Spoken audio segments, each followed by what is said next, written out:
Bienvenue si vous nous avez rejoints en cours d'émission. Les visiteurs du soir, c'est jusqu'à minuit. À 23h30, Isabelle Barbéris et Alain Policard débattront du multiculturalisme, car ils ne sont pas d'accord tous les deux. Et c'est le sujet de leur livre, Le multiculturalisme en procès. Mais tout de suite, le procès des Jeux Olympiques. Nous sommes à 235 jours de l'ouverture des Jeux à Paris. Et alors que la France s'est vue attribuer cette semaine l'organisation des Jeux d'hiver 2030 dans les Alpes, les Parisiens commencent à réaliser à quelle sauce ils vont être mangés l'été prochain. Adieu la grande fête collective qu'on leur avait promise. Bonjour l'enfer, que l'on touche à la liberté et Paris se met en colère. Chantait Mireille Mathieu. Elle avait raison, mais peut-être que les Parisiens qui pensent déjà à fuir la capitale pendant les Jeux ont tort. On va en discuter tout de suite avec Armand de Randinger. Vous êtes consultant spécialisé dans les Jeux Olympiques. Vous avez beaucoup milité pour que Paris obtienne les Jeux, mais vous êtes aussi l'auteur d'un livre intitulé Le Paris olympique de 2024, chance ou malédiction ? Point d'interrogation. Stéphane Mazars, vous êtes député Renaissance de l'Aveyron. Vous avez co-signé avec le député communiste Stéphane Peu le rapport parlementaire sur les retombées des Jeux 2024 sur le tissu économique et associatif local. On va voir si vous êtes aussi optimiste en ce qui concerne les retombées sur la population locale. Et enfin, Raphaël M. Salem, vous êtes analyste en politique publique, chargé d'études au sein du think tank Génération Libre. Et dans un entretien publié cette semaine sur le site Atlantico, vous tirez la sonnette d'alarme. Aucune ville ayant organisé les Jeux n'avait encore adopté, dites-vous, de mesures aussi restrictives que celles qu'a annoncé le préfet de police, y compris en Chine. Vraiment, vous êtes sûr de ce que vous dites, vous ne la jouez pas et Paris se met en colère, là. Non, je parlais de certains dispositifs en matière, par exemple, de caméras augmentées, c'est-à-dire des caméras de surveillance sur lesquelles on va appliquer, par exemple, des intelligences artificielles qui vont pouvoir détecter certains comportements jugés dangereux. En l'occurrence, c'est ce dispositif que je visais. Bon, vous ne visiez pas toutes les interdictions de circuler qui vont être très nombreuses et dont on va parler dans un instant. Alors commençons par les transports, parce qu'on nous avait promis qu'ils seraient gratuits, les transports, et ça a été la découverte de cette semaine. Le ticket de métro à Paris sera porté à 4 €, forfait semaine à 70 €, passe Navigo mensuel 86,40 €. En plus, beaucoup de stations seront fermées. Le périph', de son côté, sera limité à 50 km/h avec une voie en moins. Beaucoup d'endroits seront fermés à la circulation, les sites olympiques, les fan zones, etc., etc. Alors, il est déjà difficile de rouler en voiture dans Paris. Là, ce sera quasiment impossible. Et comme on attend 15 millions de visiteurs, sortir de chez soi, ça va devenir une véritable épreuve olympique, non ? Oui, c'est une nouvelle discipline, mais il n'y a rien de nouveau. Vous savez, dans la dernière année... pour nous, les Parisiens, c'est non, nouveau. Mais le Parisien se réveille. Oui. Il se réveille, il commence à deviner comment on va être... quelle sauce on va être mangé. Non, il n'y a rien de nouveau. La dernière année qui prépare les Jeux, c'est les emmerdements maximum. Tout ce qui a été promis, et il y a un mantra fantastique, les Jeux payent les Jeux, le transport gratuit, les Jeux seront magnifiques, il n'y a aucun souci solidaire, et éthique, écologique et tout ça. Il n'y a aucun souci, partout c'est toujours pareil. Et la dernière année, c'est l'année de tous les dangers. Et là, c'est vrai qu'il y a une très grande surprise, parce que la promesse était quand même très très élevée. Et là, au-delà du mécontentement des Français, il y a une promesse qui ne peut pas être tenue. C'est d'avoir ces Jeux qui vont mobiliser les foules compte tenu de ce qu'on leur annonce aujourd'hui. Mais là aussi, soyons sérieux. Alors je suis très content de pouvoir dialoguer avec nos amis d'Atlantico, parce que c'est tout l'aspect sécurité, transport et tous ces éléments-là. On va y venir. Non, mais c'est pour dire, quand on organise les Jeux, on ne peut pas jouer entre la liberté et la sécurité. C'est difficile de mélanger. Non. On est dans un état d'urgence. Ah oui, carrément. À tous les points de vue. C'est le retour de l'état d'urgence. Alors, Stéphane Mazars, juste restons un instant sur les transports, parce que ça, on sait que ce sera cher de se déplacer dans Paris, ce sera impossible, et même les trottoirs vont être embouteillés. Donc, c'est quoi la solution ? Non, mais tous les défis qu'il va falloir relever pour organiser dans de bonnes conditions les Jeux Olympiques et Paralympiques là, en 2024 sont immenses. Ce sont, je crois, 800 000 personnes qui, chaque jour, donc, vont circuler dans Paris pour les Jeux Olympiques et Paralympiques. je crois que c'est 600 000 à peu près de spectateurs et 200 000 pour les officiels. Donc bien évidemment que... Plus les Parisiens qui, eux, sont censés continuer de vivre. On a des infrastructures qui vont devoir monter en capacité à faire circuler toute cette population. On se rend compte aujourd'hui qu'il va y avoir un surcoût, raison pour laquelle donc, on nous dit que non seulement les tickets de métro ne seront pas gratuits, mais en plus le prix va être majoré. Mais bien évidemment que tout cela pouvait être anticipé et que tout cela était déjà dans le scope de ceux qui sont raisonnables et qui se projettent dans ce qui va être cet événement grandiose qu'on va vivre dans quelques mois dans notre pays. Raphaël Salem.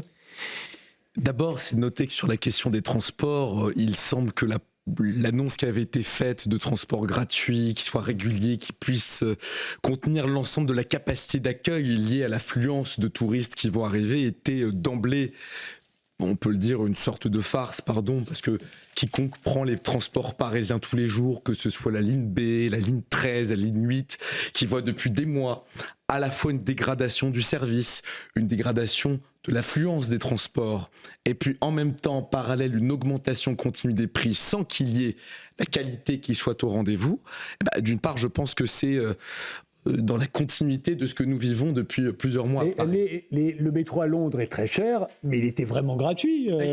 La promesse était gratuite, ils l'ont lancé gratuit. Pendant les Jeux Olympiques de Londres. C'était clair, nous, ils ont lancé la même chose. La question de la qualité aussi. Oui. C'est-à-dire que ça fait depuis plusieurs mois que la RATP est en difficulté pour trouver des chauffeurs de métro, de bus, et que nous voyons une affluence du nombre de métros diminuer et une diminution du coup de la qualité des transports. Ça, c'est le premier point. Mais le deuxième point, c'est surtout que nous avons des jeux qui, ne sont pas capables d'organiser, je dirais, la dignité. C'est-à-dire le fait d'avoir une fête qui soit la plus populaire possible et qui ne soit pas juste dans l'exclusivité d'une certaine classe sociale. Et en l'occurrence, certes, Valérie Pécresse a annoncé sa volonté que cette augmentation de prix ne soit pas répercutée sur les Parisiens eux-mêmes. La réalité, c'est que les associations de consommateurs avertissent qu'il sera très difficile en réalité de discriminer entre les locaux et les touristes qui vont arriver. Et ça s'inscrit dans une logique plus globale. On peut essayer de stocker les tickets avant le démarrage des Jeux. Oui, faut-il en avoir les moyens. C'est pas le cas de tout le monde. Mais ça s'inscrit dans une logique plus globale, où les étudiants qui sont dans les logements du Crous, on va les renvoyer ailleurs. Ouais. Où les non, mais il faut préciser, pour ceux qui ne sont pas au courant, les résidents des cités universitaires de l'Île-de-France sont virés. Non. Pour une partie vont être... C'est comme ça qu'on l'a annoncé, alors rectifié. Mais on a dit il faut qu'ils quittent leur... Non. Il faut voir qu'il y a à peu près 7000 étudiants dans la région d'Île-de-France qui repartent souvent dans leur département d'origine au cours de l'été et qui délaissent donc les chambres étudiantes. Ce qui va être réquisitionné, entre guillemets, c'est 3000 chambres d'étudiants sur 12 résidences étudiantes. Et à chaque fois, donc, on va regarder s'il y a un étudiant qui rentre chez lui et il reprendra donc sa chambre, bien évidemment, au 1er septembre. Et si ce n'est pas le cas, si cet étudiant a vocation à rester sur la région parisienne au cours de l'été, on va lui proposer une solution de repli avec un dédommagement. Donc, oui, Stéphane Mazard, vu les prix de la moindre chambre de bonne à Paris pendant les Jeux, ça va coûter cher, le dédommagement. Je vais ajouter un point qui est important. Mais attendez, vous avez parfaitement raison, ça ne concerne que 3000 à 7000 étudiants. Mais on monte une usine à gaz. Une usine à gaz. Sélectionner les étudiants qui pourraient retourner en province, ceux qui devront rester, parce qu'on doit recruter pour la sécurité des étudiants, on y pense. Il faut les loger, ça coûte un certain prix, et ainsi de suite. Donc tout ça, ça s'accumule. Et vous le disiez tout à l'heure, ça n'a pas été anticipé au départ. Parce qu'au départ, on s'est lancé dans une opération de faire des jeux magnifiques, solidaires, fraternels et tout ça, avec une grande mobilisation. Et au fur et à mesure, et en règle générale, c'est toujours l'année dernière, les vrais problèmes apparaissent. Et là, on a le vrai problème qu'on est obligé de monter une usine à gaz. Et les gens qui ont le droit à avoir sans doute du transport gratuit par rapport à d'autres, ceux qui pourront se loger facilement parce qu'ils auront le droit pour telle raison et telle raison, non. Quand j'ai dit l'état d'urgence, je ne veux pas créer un climat anxiogène. C'est un événement, ce n'est pas une partie de pétanque que l'on organise en France. Là. Le monde entier, 3 milliards de gens nous regardent lors de la cérémonie d'ouverture. On est en train de monter un événement majeur et sur lequel on est tout à fait capable d'organiser les choses. Il n'y a pas de problème. Même s'il y a une petite dérive au niveau des coûts, on sait le faire. Mais pourquoi, bon Dieu, on n'a pas annoncé dès le départ quelle serait la logistique qui serait nécessaire? On a tenu à la dernière minute. Du coup, la crise. Alors, la grande fête collective qu'on nous avait annoncée, on n'avait pas parlé de sécurité à l'époque. Non, on n'avait pas parlé très clairement. Si, on avait prévu dans le budget de la candidature une provision entre 200 millions et 300 millions. Alors que Londres, on sait très très bien, Londres avait prévu une provision de 500 millions, ils sont arrivés à 1,5 milliard. Je ne parle pas de Sochi en Russie, où là, la provision était de 600 millions de dollars, et on est arrivé à 5 milliards de dollars. Un régime autoritaire, où se pose aucun problème de sécurité, puisque liberté, Parce que la police c'est très clair. Voilà, nous, non, prévision. Et Dieu soit loué. Alors, Que l'État a repris les choses en main il y a un an. Parce que oui, en juillet 2022, l'État a repris ça en main, mais pour des raisons de sécurité, donc le préfet de police l'a annoncé, on ne pourra plus se rendre librement où on veut. Je parle toujours des gens à Paris pendant les 2 Jeux. C'est le retour des QR codes, des attestations, des dérogations, des formulaires à remplir, comme au temps du Covid, en fait, pour pouvoir entrer et sortir des quartiers entourant les sites olympiques. Alors, tous ceux qui y habitent, évidemment, sont concernés, mais aussi ceux qui y travaillent, tous ceux qui voudront leur rendre visite vont souffrir. Pire encore, évidemment, s'ils sont en voiture. Laurent Mazat. La particularité, quand même, il faut revenir aussi à la qualité du projet de Paris 2024.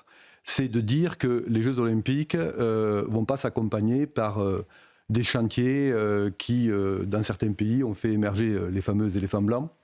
Et donc là, ça a été la volonté de pouvoir donc occuper l'espace public, le patrimoine de la ville de Paris et de l'Île-de-France pour y accueillir des compétitions ou des lieux de célébration. Donc c'est la spécificité, c'est la particularité, c'est la beauté, j'ai envie de dire, de ce beau projet des Jeux Olympiques. Oui, si on avait fait tout ça hors de Paris, évidemment, il n'y aurait pas de problème. Les choses sont quand même beaucoup moins compliquées quand on fait ça dans un stade ou dans un gymnase. Là, on a décidé de faire du tir à l'arc sur les Invalides, on a décidé de faire de l'escrime dans le Grand Palais. Donc, et on a décidé de faire la cérémonie d'ouverture tout le long de la scène. Et on a donc là, c'est extraordinaire de la cérémonie d'ouverture sur la scène. Voilà. Mais très sérieusement, vous savez combien de temps on ne pourra pas approcher de la scène, et y compris ceux qui y habitent, combien de temps ça va durer ? Alors ça va être le moment où les mesures de sécurité vont être les plus renforcées, bien évidemment, parce que il y a un périmètre très important donc, à couvrir en termes de sécurité, avec des gens qui vont être donc, sur la partie basse des quais, mais également en partie haute, puisqu'on parle à peu près de 500-600 000 spectateurs qui vont pouvoir donc, bénéficier de ce spectacle. Avec des prix hallucinants. Alors, sur les quais hauts, ce sera gratuit, avec la nécessité de se préinscrire et de remplir des formulaires. Non, mais encore une fois, je pense qu'il faut quand même prendre la mesure. Il faut le dire aussi. En bas, ce sera 2800 €, je crois, minimum. Non, mais ce week-end, 2850. 2850. C'est des Jeux Olympiques extrêmement Non, laissez finir Stéphane Mazat. Oui, on a encore eu, malheureusement, dans notre pays, à Paris, samedi soir, donc l'exemple de ce qui peut se produire à tout moment, avec des personnes qui peuvent accéder effectivement sur une zone olympique où il y a beaucoup de personnes, beaucoup de familles, beaucoup d'enfants, et qui peuvent donc à tout moment mettre en danger donc, nos concitoyens et les visiteurs qui vont venir du monde entier. Donc bien évidemment qu'il y a un impératif de sécurité. On organise, comme cela vient d'être dit, les Jeux Olympiques, on n'organise pas un tournoi de Sixte dans un département français. Tout cela, bien évidemment, impose des règles de sécurité extraordinaires, avec là où il va y avoir le lieu de compétition lui-même, bien évidemment, une stricte limitation de l'accès qui sera réservée, bien évidemment, qu'aux personnes qui organisent la compétition ou qui y participent. Et puis après, il va y avoir donc des périmètres de sécurité qui, plus on va s'éloigner, moins ils seront renforcés. Mais c'est vrai que quand on sera en proximité du lieu de célébration ou du lieu de compétition, il va y avoir un maximum de mesures de sécurité qui vont être prises. C'est normal parce que la vie doit continuer aussi pour ceux qui vivent. Justement, on comprend très bien qu'il faut des mesures de sécurité et on s'étonne même qu'on en avait prévu si peu à l'origine. Mais simplement, on sait aussi qu'en France, on est capable de déployer un génie dans la tracasserie administrative. On en a eu des preuves. On en a eu des preuves assez récemment. Donc, on se dit, mais ça va aller jusqu'où? Parce que effectivement, là, vous nous dites, les Jeux Olympiques, c'est l'état d'urgence. Vous multipliez ça par le coefficient français et vous obtenez des résultats qui peuvent être hallucinants. Et en plus, aujourd'hui, il y a une difficulté qui est, de dire que quand même, nous avons depuis 2015 la multiplication du prétexte de l'état d'urgence qui est à tous les niveaux. C'est-à-dire que nous avons une logique qui consiste à dire qu'au fond, l'état de droit habituel n'est pas apte à permettre de faire face à des événements d'ampleur. Moi, ce qui me gêne beaucoup plus, c'est que autant pour le terrorisme et le Covid, c'est quelque chose qui au moins est débattable parce que ce sont des faits exceptionnels qui dépendent de tiers, d'événements extérieurs dont on n'est pas responsable. Là, nous avons choisi d'organiser ces événements. Oui. Donc, je suis très gêné par la multiplication de cette logique de l'état d'urgence qui vise à dire que au sein de la vie commune, nous ne sommes pas capables de préserver le système des libertés publiques. Deuxième point, c'est quand même, les libertés publiques, c'est pas le rejet des mesures de sécurité. En ce sens-là, je m'inscris pas du tout dans tous les discours qui ont pu être tenus pendant le Covid, qui ont consisté à dire que toute mesure attentatoire aux libertés est forcément le monstre chinois qui est en train de s'imposer en France. En revanche, c'est quand même de dire que l'organisation de la sécurité dépend d'un schéma institutionnel qui préserve les contre-pouvoirs, qui est dans un mécanisme public, c'est-à-dire on en débat sur la place publique, et qui ne s'impose pas de façon verticale. Je rappelle que la CNIL a découvert les mesures annoncées par le préfet de police au moment de la conférence de presse, a annoncé qu'il n'était même pas au courant. On rappelle que le Conseil d'État, au moment du dépôt du projet de loi sur les Jeux Olympiques, a dit que le projet d'évaluation d'impact, l'étude d'impact sur le projet de loi, était en deçà des standards qui étaient attendus. Et puis pareil, on parle des limitations de déplacement qui, d'abord, juste il faut rappeler, ce sont des éléments élémentaires de la vie sociale, premier point. Deuxième point, nous avons d'autres mesures qui sont attentatoires aux libertés qui, à mon sens, sont disproportionnées, à savoir l'emploi de drones, je disais de caméras augmentées, c'est-à-dire on va appliquer de l'intelligence. Ça a été validé par le Conseil constitutionnel. Mais le Conseil constitutionnel a validé la loi olympique a été votée. Qui est absolument liberticide pendant le Covid sans évaluer la question de la proportionnalité. Ça a été débattu. La CNIL a dit à ce moment-là, lors du projet de loi sur la question des caméras augmentées, que le gouvernement était en train de banaliser des mesures qui peut-être étaient légitimes, mais qui en tout cas était absolument anormal dans un état de droit, et nous n'avons pas eu de débat public sur la question. Nous n'avons pas été convoqués en tant que citoyens... Reculez un peu votre micro. Excusez-moi. En tant que citoyens, et nous n'avons pas eu d'organisation institutionnelle de ce débat-là. En ce sens, je trouve qu'il y a une logique de verticalité de la part du gouvernement qui n'est pas nouvelle et qui est assez usuelle. Alors, Armand, puis-je vous interrompre juste 2 secondes parce que je reviens sur la question tout à fait judicieuse de Frédéric de Tadei, qui disait, mais à quel moment ces mesures vont s'imposer? Au minimum 2 mois à l'avance. Parce que vous avez raison, que les drones, les cyberattaques et tout ça, ils ne vont pas attendre les Jeux Olympiques pour que cela se déchaîne. Non, il faut savoir qu'aujourd'hui, la France multiplie un certain nombre de difficultés. D'une part, effectivement, la CNIL, le Conseil d'État, le Conseil constitutionnel. Je me pose la question, moi qui suis un turiféraire complet des Jeux Olympiques, mais pas à n'importe quel prix, je me dis, est-ce que ces institutions sont-elles bien adaptées, sans devenir liberticides, à un événement comme les Jeux Olympiques? Et les événements des Jeux Olympiques, sont-ils bien adaptés chez nous? Mais là, aujourd'hui, dans 235 jours, on a les Jeux Olympiques. Et il faut savoir que la sécurité des Jeux Olympiques en France, c'est tout à fait particulier. D'une part, vu ce que la ville de Paris est, donc on a un cercle de sécurité à mettre en œuvre, sur un rayon qui au départ était de 300 mètres, maintenant on est 3 km, 4 km tout autour. Ça, c'est un espace énorme, avec mais c'est obligé. Parce que non, mais c'est obligé au nom de l'olympisme. Mais je vais jusqu'au bout. Ça, c'est Paris. Alors bien sûr, les bobos parisiens dont je fais partie, ils se réveillent disant à quelle sauce je vais te manger, nanani, nanana. Mais c'est tout le territoire français, jusqu'à Tahiti. Parce que le parcours de la Flamme, Marseille, donc c'est toute la France. Et ça va beaucoup plus loin. puisqu'on a besoin de 50 000 gardiens pour nous permettre d'avoir la sécurité. On essaie d'embaucher, c'est très compliqué parce qu'ils sont sous-payés. Et puis, donc on fait n'importe qui, il faut les former et on va les prendre très bien. Mais quand on les prend dans l'armée, et pendant ce temps-là, qu'est-ce qui se passe là, ceux qui gardaient les écoles, les hôpitaux et tout ça. Donc on arrive dans un truc absolument incroyable, cercle concentrique Paris, cercle concentrique la France et puis ultramarine aussi, et puis on se trouve bien sûr croisé par tout le monde anxiogène dans lequel nous vivons, complètement déstabilisé, et avec quelque chose qui est tout à fait nouveau, qui sont les drones et tout ça, mais les cyberattaques. Je ne sais pas si je disais l'autre jour, je lisais qu'il y avait eu à Rio, en 2016, 50 millions de cyberattaques. À Tokyo, bien organisé, comme pas mal, avec tous les problèmes qu'ils ont eu avec le Covid, ils ont eu de l'ordre de 500 millions. Darmanin, le ministre, a dit très clairement on en aura au minimum 12 milliards. Mais est-on formés aujourd'hui?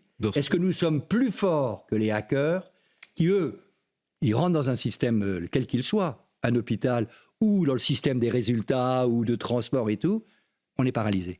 C'est ça qui m'inquiète le plus que, Ne vous inquiétez pas, on a dit pique-pendre des hackers russes et on continue. Regardez l'Ukraine, ils ont encore du courant. Donc, s'ils avaient pu, les hackers russes, ça fait longtemps qu'ils auraient coupé le courant. Il faut savoir quand même qu'avec nos amis russes, c'est pas les Jeux Olympiques en France. Ils ne regardent pas ça d'un très bon œil, compte tenu de nos positions vis-à-vis de l'extérieur. Justement. Donc, je suis très préoccupé. Il y aura sûrement des hackers russes qui feront des cyberattaques, mais si ça n'a pas plus de résultats qu'en Ukraine. Je voulais quand même répondre, parce que vous avez dit tout à l'heure qu'on était dans un état d'urgence permanent.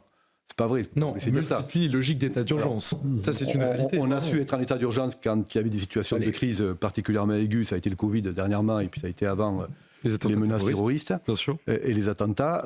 Et on a su sortir de la situation d'état d'urgence. Et à chaque fois, on est passé au Parlement et on n'a pas à chaque fois intégré et gardé à droit constant tous les éléments de l'état d'urgence. Et sur les fameuses caméras augmentées, on en a largement débattu à l'Assemblée nationale, au Sénat. Il y a eu un accord en CMP. Le texte a été validé par le Conseil constitutionnel. Et de quoi on parle ? C'est la volonté pour ceux qui assument donc la difficile mission de surveiller l'espace public, notamment aux abords des enceintes sportives, de prédéfinir des situations pour que l'opérateur physique ait son attention attirée par cette situation justement prédéfinie et que l'intelligence artificielle va repérer. Donc c'est quand même un gain d'efficacité pour l'opérateur humain de pouvoir travailler avec l'intelligence artificielle et ces caméras augmentées. Et encore une fois, ce dispositif, il n'est pas du tout liberticide, il n'est pas attentatoire aux libertés, et le Conseil constitutionnel l'a parfaitement validé. Alors, on a le droit d'être en désaccord avec le Conseil constitutionnel d'une part. D'autre part, l'état de droit postule que la liberté est première et qu'elle n'est pas seconde. En l'occurrence, ce que je veux signifier par là, c'est que dans un état de droit normal, on considère que avant l'incrimination, c'est-à-dire avant l'acte criminel, il n'y a rien. Donc en ce sens-là, quand on dit qu'on va surveiller tout le monde et appliquer des dispositifs de surveillance par caméra pour surveiller des comportements qui sont jugés comme étant potentiellement dangereux, on considère au fond que tout le monde est suspect. Je ne dis pas qu'on est la Chine, attention.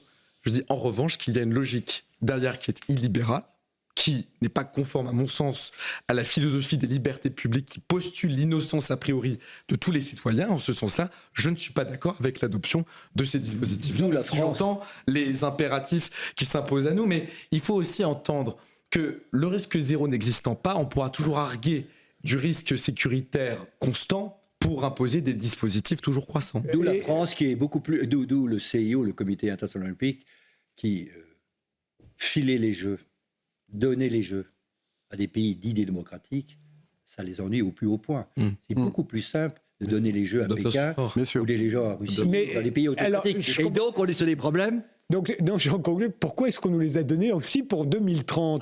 Parce que si comme vous le dites, on préfère les pays autoritaires... je vais vous mettre à l'aise et je ne sais pas si je vais faire un scoop. Il faut savoir que dans le cas des Jeux Olympiques d'hiver 2030, donc c'est les Alpes françaises, la Suisse avait un très bon dossier, la Suède avait un très bon dossier.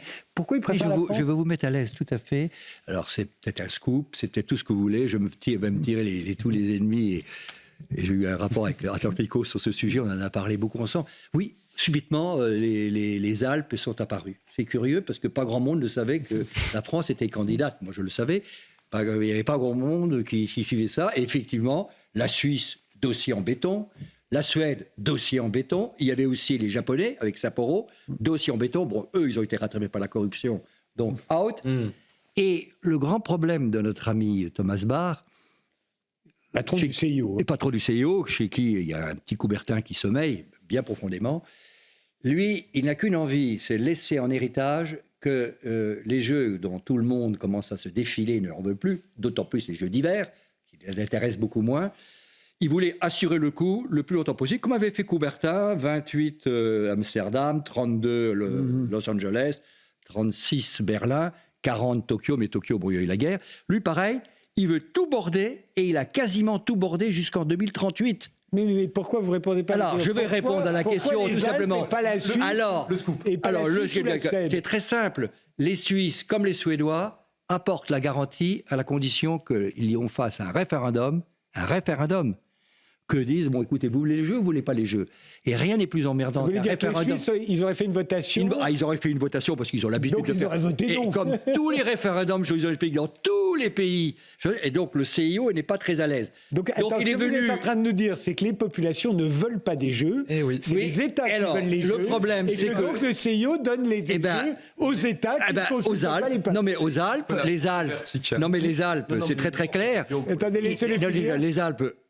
Non, on leur a donc donné les Alpes parce que c'est superbe les Alpes. Et pas de référendum. Et puis en plus de ça, grâce aux Jeux Olympiques, qui est un booster fantastique, peut-être on va pouvoir investir dans la transition écologique. On va faire en sorte que les sports d'hiver sans neige, c'est tout à fait possible. Et il y aura une nouvelle attractivité, un nouveau modèle économique pour tous les États. La France, tout le monde a dit, Anne Hidalgo, elle avait dit qu'on ferait aussi un référendum pour Paris. Pas fait le référendum. Ouais. Parce que c'est constitutionnellement, ce n'est pas possible de faire un référendum sur les Jeux Olympiques. Donc, Thomas Bach, qui connaît bien la France, il dit, il n'y a aucun souci. Le président Macron lui a dit, non, on va peut-être faire un référendum, mais c'est très compliqué, il faudra 4-5 ans avant de modifier le Conseil d'État, le Conseil constitutionnel et tout le reste. Donc, pas de référendum, mais je peux vous dire que je vais vous aider à aider la transition écologique. Ce serait tout à fait une nouvelle solidarité de la part du CIO vis-à-vis d'un pays démocratique comme la France. Stéphane Mazars. Donc, en gros, les peuples ne veulent pas des jeux. Enfin, les populations. Moi, je crois que ils aiment les jeux. Si on parle des Jeux de Paris l'année prochaine, je pense qu'encore il y a une très. Vous pensez vraiment que ce sera des jeux populaires? Français en général. Non, je parlais. Ce qu'on nous avait promis. Vous pensez que ce sera des jeux populaires alors que l'athlétisme, les places, c'est 180 €, la natation 500 €, la gymnastique 480 €. Ce serait pour assister. Non, mais je veux dire par là que vu qu'on aura du mal à sortir, on l'a dit, on sera contrôlé partout. Il vaut mieux rester chez nous, confinés, à regarder la télé. Alors, je veux bien qu'il y ait des inconvénients pour ceux qui vivent à Paris, mais enfin bon, tout au long de l'année, ils ont plutôt des avantages, ceux qui vivent à Paris, parfois, par rapport à ceux qui vivent sur des départements plus éloignés. Dans les départements... On en est bien conscient. Moi, je crois qu'il y a une forte adhésion de la part de nos concitoyens, que quand on sera dans le Périgord, sur l'Aubrac ou sur la côte atlantique, on aura plaisir à regarder ces images fantastiques qui vont être proposées aux Français, mais au monde entier. Enfin, imaginez quand même les épreuves d'escrime au Grand Palais. Non, mais c'est magnifique. Moi, je suis pour. Dans les jardins de Versailles, ça va donner à voir notre beau patrimoine, ça va donner à voir des compétitions magnifiques. Et je pense qu'il va y avoir un engouement au fil du temps. Oui, on va regarder la télé. Quoi. Tous les billets vont être vendus, même à ce prix-là, j'ai aucun souci, aucun mal. Les Français vont adhérer à regarder à la télévision. Si on a la chance d'avoir tous les médailles qu'il faut, ça sera une réussite. Et si on réussit la cérémonie d'ouverture, ça sera une réussite. Et je pense qu'on va y arriver à les organiser. Mais ça ne sera pas la fête populaire, festive, parce que problème de sécurité, problème de liberté. Village, il y aura la fête. On va installer des fan zones. Les gens vont se retrouver, vont regarder sur grand écran et ils vont festoyer. Mais en mettant de la sécurité. Je vous remercie tous les trois de nous avoir redonné de l'espoir, nous les Parisiens.